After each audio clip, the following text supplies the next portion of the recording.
I built a 6-figure a month business solely just by learning the skill of ads with no prior case studies, no prior followers, and no prior experience. And in this video, I'm going to show you how I would make my first $100,000 in freelance brand scaling over and over again, starting from complete scratch with no experience. You're getting the full step-by-step blueprint. You're going to know how to sign your first client, how to run your first ad campaign, and how to exactly make your first $10,000 a month. Section 1, what is freelance brand scaling and why should I do it? To put it simple, it's a skill where you run ads for businesses and get paid for doing so, which means you're not building the brand, you're just scaling it with ads. And you're probably asking, why would people even want this if they can do it themselves? But here's the thing, most businesses either suck at running ads or don't have the time to run ads. So what they do is they outsource the skill of running ads to an outside company, which in this case would be you. To them, ads manager platforms can seem too overwhelming, too complex, or they just simply don't have the time to do it. So they'd rather pay someone who's an expert. But to sum freelance brand scaling up in its entirety, it means you're basically the middleman between the platforms like Instagram, TikTok, Google, all the ad platforms you're going to be running ads for these businesses on. You run ads for them so they don't have to do it themselves. You can get paid in 3 different ways: a flat monthly fee that they pay you up front, cut of the revenue you make them, or a cut of their ad spend. And it's not hard to learn how to run ads. There's tons of YouTube videos out there on my page, buy a course,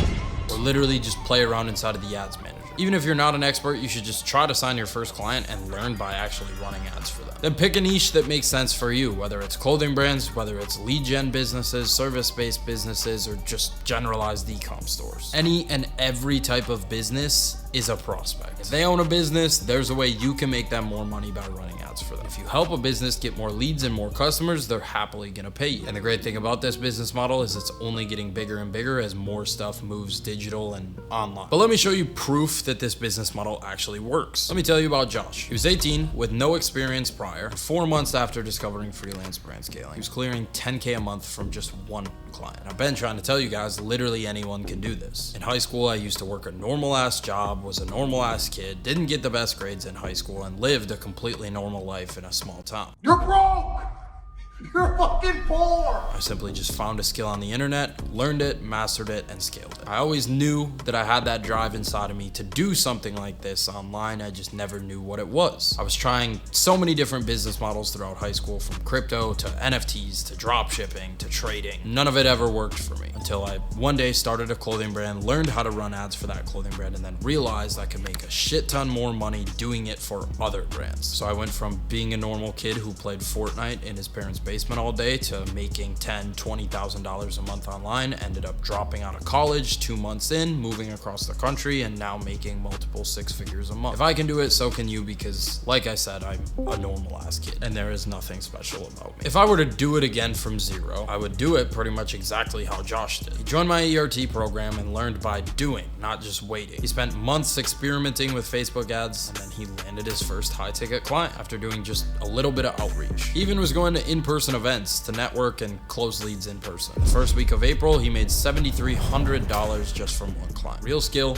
building trust, and being transparent with these brands. That's all it takes. Section 3, how to get clients with no experience. Here's the part that holds most people back. They always say, I don't have a personal brand. I've never signed a client. How is anyone supposed to trust me? I had all those same doubts and thoughts when I was starting at 17, but I still built a 6-figure a month business thanks to the way I go about doing my outreach. And the truth is, you're probably focusing on the wrong skill from the start. 99% of the time, someone who has confidence in their outreach is going to beat someone who has experience but has no confidence. It all starts with being confident in yourself. And I know that may sound corny, sound like I'm just yapping, but that is genuinely the truth. If you can believe in yourself that you can sign a client and that you can get results for that client is going to be much more drawn towards you. And you're literally wasting your time if you're just practicing learning the skill of running ads, but not actually going and signing the clients and throwing yourself into the fire. You have to put yourself in a situation where your back is against the wall and you are forced to get results for that client. You got to put yourself in tough situations to succeed. But this is the exact outreach methods that I did and that also Josh did. Number 1, cold call. Very simple. You could use AI to write a basic pitch for you, and not even necessarily a script to follow when you're cold calling these businesses, but more so of a framework that you can follow along with and use over the phone when you're cold calling these businesses. Next, you could use Apollo.ai for lead scraping, basically a software where you can just scrape tons of phone numbers and emails of businesses that you can then use to actually reach out to. In this case, cold call. Literally practice for 30 minutes a day, whether that's in the mirror, whether that's just practicing on the phone, looking looking at the wall, or whether it's actually just dialing these businesses and learning through failures. A lot of people have the fear of cold calling, but in the end of the day, who really gives a fuck? It's not like you're ever gonna see that person in your life if you fumble the bag on the call. And nobody really does cold calling anymore. So if you can make yourself stand out simply with confidence, you're going to do well, which means you are going to sign clients. You just have to actually go and do it. I could sit here and give you all the information in the world about cold calling, but if you don't just go throw yourself in the fire, you're never going to be successful with it. So outreach method number 2, cold email. Use smartly.ai to automate these emails. Try multiple different angles of your emails, whether that's Loom videos, case studies, direct. Again, write a little bit of a paragraph that you can email to these brands at mass scale, or maybe you're sending a 2-minute long Loom video explaining what exactly you can do for them. And then obviously the whole objective of this email is to get them booked in for a call where you actually sit down, consult their brand, and close the deal. Now again, make sure you're focusing on personalization at scale. What a lot of people tend to do with cold emails is just blast out emails, copy and paste the same message. But personalization is huge with these emails. That's where you're gonna draw these businesses in. When they realize you're putting real time and effort into personalizing an email for them, it feels much more direct to them rather than just your mass emailing and just trying to sign clients. Makes it seem like you care much more about actually helping. So the third and final outreach method is going to be social media DMs. Now first, make sure that your profile looks clean. If you're outreaching these businesses and they go to your profile and it looks like shit, they're gonna show no interest in working with you. So make sure you have a good, well-presented Instagram or Twitter or TikTok, whatever you're outreaching on. React to their content before pitching. Show that you truly care about their business and you're there to help them, not just there to pitch them and get their money. Building that connection, building that trust, and building that relationship between you and a prospect is huge. I cannot stress that enough. Keep it short, casual, and confident. The whole goal is couple DMs back and forth, get them booked in for a call where you can actually make your pitch and then close them. If you want personal help inside of the ERT with this, where I work one-on-one with you to help you land your first client, build your offer, and run ads the right way, where students like Josh came from, you can tap the link down below in the description and I'll see you inside. But once you've got a client, how do you actually run ads and get them results? Section 4, running Facebook ads. Yes, outreach gets you paid, but delivering real results is what gets you paid again and again and again. Doing it right all comes down to a few factors of setting your ads up properly. It's crazy because it's really not that hard. But before we actually hop into the Facebook Ads Manager, we need to make sure these 3 things are all dialed in, or else your ads might just burn money. Number 1, your content needs to be nice and just good looking overall aesthetic content. It needs to be eye-catching and captivating. Make sure it's intriguing, make sure it's aesthetic. The first thing customers see when they see an ad is the content. So if it's not hooking them and reeling them in, well, your content's shit. Your product obviously needs to actually be a good product. That's pretty much the first, if not the second thing that customers are gonna see when they see your ad is the product itself. If they don't think the product is something worth buying, they're not gonna buy it. Simple as that. That's self-explanatory. It needs to be unique and it needs to actually stand out against the other people who are also running ads to the same customers. And then 3, your offer. Make it exclusive to make customers feel like they are the one getting the win when purchasing from the brand and not just they're making money. This could be a discount, this could be free shipping, this could be a buy one get one free, this could be a free item included if you order now. For example, like a bracelet or keychain or something. Some sort of offer that actually incentivizes customers to go and purchase from the brand, the business, whatever. Now once that's all good to go, this is how you actually run and set up ads the right way. Let's hop on the computer. Let's set this fucking Facebook account up. How about that? First things first, we're gonna go to all tools. We're gonna go to business settings. Like I said in the last video, this is where everything essentially is going to be set up. So this is gonna be real simple. It's not hard to do at all. So first things first, when a client is inviting you to their ads manager, if you're running ads for your own business, ignore this. But if you have a client and he's trying to invite you to the ads manager, very simple. Boom, invite people. He sends an invite to your email. Make sure he gives you full control. The other stuff isn't set up on this account, so you won't see things like the page, the Instagram account, but it'll all display here on the left side. And then make sure you select all of these and give it full control. Each asset is gonna be a different thing, like ad account, like page, like Instagram account, so on, data set, so on and so forth. When you hear me say pixel data set, by the way, same thing. Same thing. They used to be called pixels, but they rebranded it to data source. So I still say pixel sometimes because that's my nature. I've been doing this for years. So that's just in my nature. Same thing with the business portfolio. Sometimes it's called business portfolio. Sometimes it's called business manager. I've been doing this for years, so it's just my nature to call it the old shit, but it's the new stuff now. Make sure they give you access to all those assets. That's how you invite someone to the ad account. Next, page. Real simple here. The page again is just like the Facebook profile. So we're just gonna come to add, create a new page. gonna name this price scales, choose a category, let's just say marketing agency, sure, bio, whatever, blah, blah, blah. This is just gonna create a page.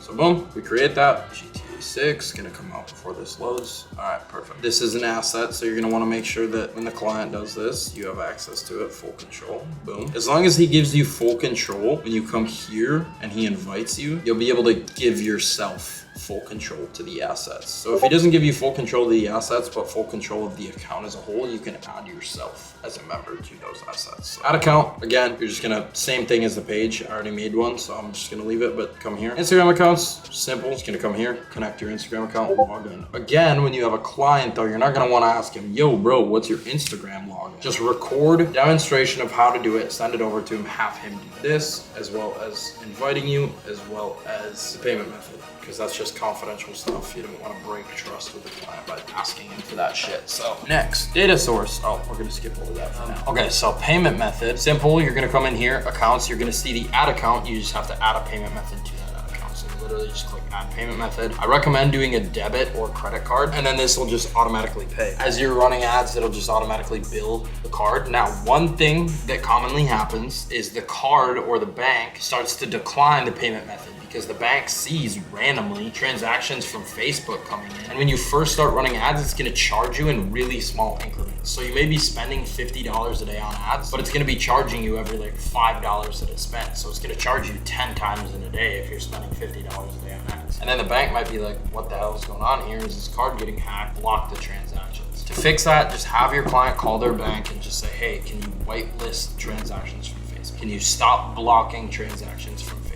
This is me running ads for my business. Can you stop blocking these? Simple as that. When setting up the data set for an e-com store, let's just say that they're using Shopify, for example. We're gonna come here, data set. We're just gonna create a data set. Very, very simple. Res scales. Now there's two ways to set up a pixel. One, manually, and two, with partner integration. Manually would be like coding the pixel into the website, because there has to be code in the website header to be able to track all the data coming from the ads into the website. With partner integration, it automatically does that for you. With manually, you have to custom code it in there, which sounds complex, but it's not hard at all. You literally just paste the line of code that it gives you into the header of the website. It's very easy. So when you have a client, like a lead gen client, where they built their website customly, like had a developer build it, or they use ClickFunnels or some sort of platform that they built their website on, where the integration doesn't have partner integration. Like watch, if you click check for partner here, it'll show you all the different websites that you can create a website on, and if they have partner integration or not. So most e-com stores are gonna be on Shopify, right? So Shopify partner integration is really easy to use. I'm gonna show you guys how to do it. If your client uses one of these other sites, which probably isn't high odds, it's gonna be very easy to do as well. I'm not gonna go through a tutorial for everyone. I'll show you guys how it's done on Shopify, and then if it's on anything else, it'll be self-explanatory to set up yourself. So close. All right, so we did this. We gotta assign myself and conversions API is full control. We're gonna come into Shopify and we're gonna go to the sales channel, Facebook and Instagram. You're gonna have access to your Shopify, your client's Shopify store. You're gonna come to sales channels, and you're either gonna install Facebook and Instagram if you don't already have it installed. Otherwise, you're just gonna go to Facebook and Instagram. So it'll come to a screen like this. You're gonna click get started, and then obviously this isn't actually linked, because this is the account that I'm demonstrating on for you guys is a brand new account, because most of you are brand new. So I wanted to do it on a brand new Facebook account so that it looks the same as it does for you guys and you don't get confused. So I'm not gonna be able to actually link this, but you're basically gonna click next. You're gonna connect your Facebook account. So you'll click connect and it'll just ask you to log in. Very, very simple. Under business assets, it's gonna show the pixel. You're just gonna click connect. Simple as that. That's literally all you need to do. Connect your Facebook account by logging into your Facebook, and then under business assets, it's gonna show the pixel there, and you're just gonna click connect. To make sure that it's connected properly, you'll see the data set has an ID, 573479355445725. When it displays the pixel here under business assets, you just wanna make sure those IDs match. You connect it, you submit it, you're good to go. Data set is connected. All of your ads will be able to track everything. So I'm gonna show you guys how to set up what's called a cold conversions campaign, which a cold conversions campaign essentially is when you are running ads to solely just a cold audience based on who Facebook thinks this ad will perform best in front of if it shows it to them. So cold conversions Conversions is basically using Facebook's algorithm to automatically target customers who they think are likely to engage with the ad or end up being a customer from that ad. For example, like an interest stack is basically the same thing, just getting more specific with the audience based on interests. The targeting campaign is retargeting customers who have already engaged with the brand or business or an ad. Lookalike is an audience similar to something based off of what you set the lookalike made off of. So you could set a lookalike up based off of purchasers you've had in the last 30 days. Let's say it's an e-com store, people who have purchased from the website within the last 30 days. You could create an audience that Facebook would think is similar to them and target those people. I'll go more in depth on that. And then CBO is just a different kind of style of campaign that I'll get into in a little bit. Coming into the ads manager, like I said earlier, creating your first campaign, boom, top left, create. Now, I'm gonna show you an example of running a cold conversions campaign for a leads company. I'm gonna do roofing. I just have some random images and a random website here. They're not gonna look good, so don't take this too serious. So obviously for this, our goal here is leads. Now, say you're setting ads up for an e-com store, obviously, your goal is sales. You select whatever your goal here is. If you're running an engagement campaign, your goal is gonna be awareness or engagement or traffic, depending on just what you want to do. But in this case scenario, for this roofing company, I want to generate them leads. So that's what I'm going to select. I'm going to go to manual leads campaign. We're going to click continue. We're just going to name this. I'm going to name it just cold conversion campaign. You can name it whatever you want. The name does not affect anything, just however you want to organize your stuff. If I was doing it for a client, I usually probably do like res / like Trojan, let's just say is the name of the roofing company. Res / Trojan cold conversion. Next, we're not going to touch any of the settings in the campaign level. Here you can see we have our campaign level. This is the ad set level, and this is the ad level. So in the campaign is where you're just basically naming the campaign, but this is going to be what's called an ABO, automatic budget optimization versus Advantage Plus campaign budget. So next, coming to the ad set, again, I'll just name this cold conversions. Doesn't matter. Name it whatever you want. And the goal here is going to be to generate leads through your website, because I'm going to be generating leads to this website where you can see they have a free estimate at the top. Now, in your case scenario, that might not be the same. Maybe you're generating clients or generating leads to an instant form, websites and calls or messenger, wherever the business wants their leads generated to, wherever you want to drive traffic to that convert into leads, that's what you're going to select. So, maybe your client has an app and you're going to generate leads to their app. Maybe leads straight up call them. Maybe you want to generate them to Instagram. Maybe you want to generate them to a Google Instant form. But in this case, website. Now the pixel, obviously, there's the tutorial on how to set that up. So follow that to set that up. I haven't done that because this isn't actually a roofing company that I'm running ads for. This is just an example, so I don't have a website to connect this to. But you would just select your pixel here. That. Very, very simple. Next, our goal here is obviously to maximize the number of conversions. Change for you? Probably not, probably just conversions. But if you are trying to have a different goal with your ads, then select the goal that's applicable for you. Next, budget. This really just comes down to whatever your client is comfortable with spending per day. Whether, they tell you they want to spend 50 per day, whether it's 20 a day, 10 a day, whatever it is. Now, depending on how many creatives you have, this budget will vary. Now, I'm going to set up one creative. So ideally with one creative, just like 10, 20 bucks a day. Could be more, could be less, but think about it like this, right? If you have 5 creatives and you're only spending 20 bucks per day, that 20 bucks per day is gonna spend amongst 5 creatives. 5 different ads are each gonna get only a little bit of spend. So it's gonna take a long time for you to be able to figure out which ads are performing the best. So ideally, you wanna allocate like 5 to 20 bucks per creative. So if you have 4 creatives, $20 to $80 a day, just kind of depends. But in this case, I'll just say my budget's 20. Audience controls. This is where, where this other stuff kind of comes into play. Interest stacks, targeting, lookalike. But like I said, we're just going to be setting up a cold conversions campaign. So we're going to switch this to original audience, and we're just not going to touch anything. The only thing that I'm going to change is, most likely in this case, an 18-year-old isn't going to need a roofing job. Think of, since it's a roofing company, it would be homeowners that would be interested in this service, and what age demographic owns homes. Probably 25 and up. That's what I'm going to go ahead and select for my targeting. So depending on what the business is, just think about it from a customer perspective and what their average customer would look like. Placements. So this is where you're going to choose where you want your ads to actually be displayed. Meta obviously is owned by Facebook and Instagram. So if we come to manual placements, you can see there's all the different options you can turn on, you can turn off. I most likely recommend, if their business can be ran both on Facebook and Instagram, just use Advantage Plus. If it's only one, then just select the one. So if my business was only really applicable to Facebook, I'd only select Facebook, but in this case, Advantage Plus. So just again, think about where, from the customer's perspective, where would they be scrolling?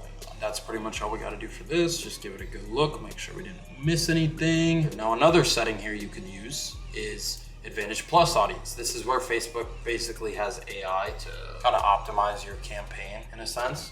So you could test running Advantage Plus. That's basically the same as a cold conversions campaign. Or you could just do it straight up, just regular custom audience and just have that set. So that's what I'm gonna do.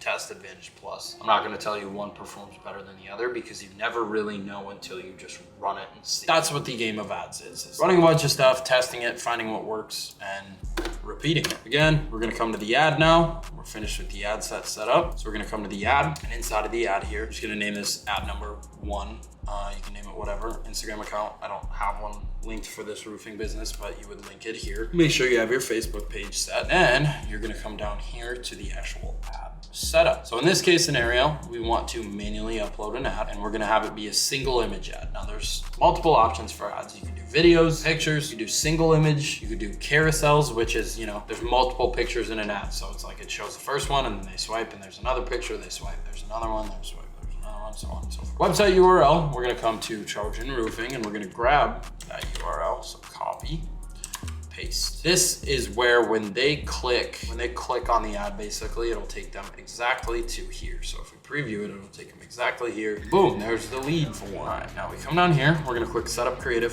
Image Ad. Next. Now we're gonna import one of our images. So again, I never said that this would be good creative to use. So primary text, try to come up with something off the dome here. Let's just say free, what's their offer on their website here? Free roofing estimate, completely free. We're gonna emphasize free. Done for you.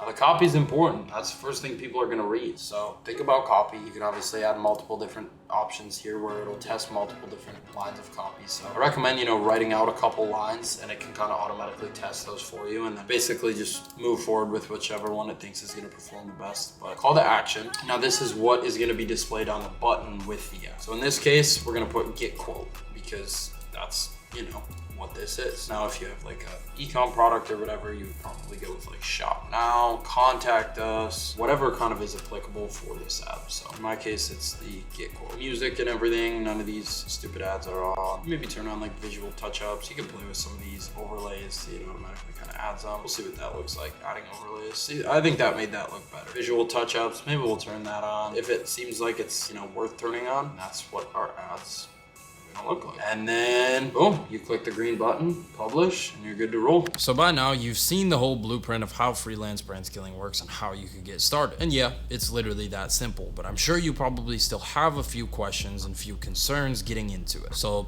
let me hit the most common questions real quick. Should I niche down before I get my first client? What you should be doing to sign your first client is signing any and every business you can get your hands on. Whether it's even some sort of connection you already have in person, like a family friend, uncle, like dad's friend, maybe even your parents' business, any sort of business you can get your hands on, sign as your first client to just get that hands-on experience. What if a client asks me to guarantee results? Well, you can work that into some term of contract if you're comfortable with that, assuming you're confident you're going to be able to get them results. But I try to stray away from it simply because you just never know what's going to happen. And there's also things that you have to depend on your client for in order to be able to get those results. And if they don't do their job, but you do yours and you don't get the results that you were promising them because of them not doing their job, they're gonna look to blame you. Can I run ads without showing my face at all? 1000%, bro. Just cold call, sign clients. You run ads of their content and their business. You would never have to be seen. It's kind of a common misconception with freelance brand scaling is I need to build a personal brand to be able to sign clients. No, you don't. Not at all. Some of my top students don't even post online. Next, who pays for the ads?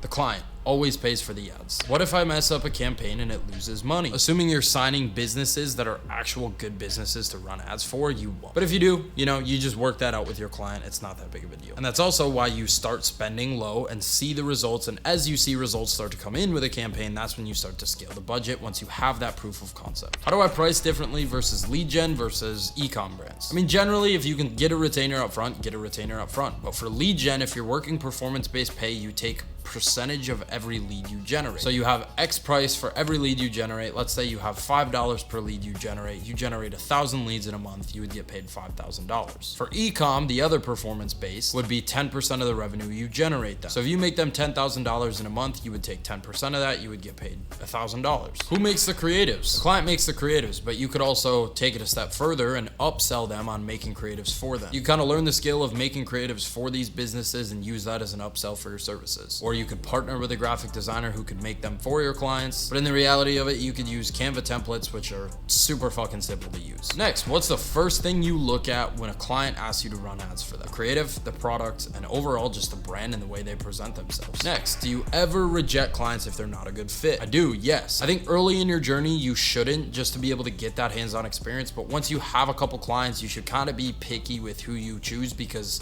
you know, some businesses are going to be easier to make money for than others. Next, can I use the same ad strategy across different clients? 100%, bro. You find something that works and you replicate it. That's the game of ads. You test different things. Once you find what works, you replicate it. Next, how long did it take me to start seeing money come in once I started freelance brand scaling? For me, it was in my first month. I signed my first couple of clients on an upfront retainer and was collecting cash before even having to do any of the work. Next, how do I know when I'm ready to raise my prices? It's pretty simple. Once you start to get clients coming to you and once you start to get really good at outreach and you get good at getting clients results, that's when you have proof of concept to be able to show these prospects, hey, I'm able to get these results for other businesses. I can do it for you too. This is what it's going to cost up front. So if you're interested in actually doing this the real way, not just watching videos, but actually landing clients, running ads, and of course, getting paid, I'll walk you through the entire process one-on-one. From setting ads up properly to closing your first client, and scaling past 5, 10, 15, 50K a month. I've got students like Josh doing 20K a month, students like Jaden doing 40K a month, students like Jose doing 25K a month, students like Aiden doing over $200,000 a month. They all started from zero and now are making consistent, crazy money. And there is nothing different from you versus them, or even me versus you. So if you're serious, tap the link in the description. I appreciate you guys watching. Make sure to like, subscribe, and leave a comment down below. I love y'all boys, and I'll catch y'all in the next one. Peace.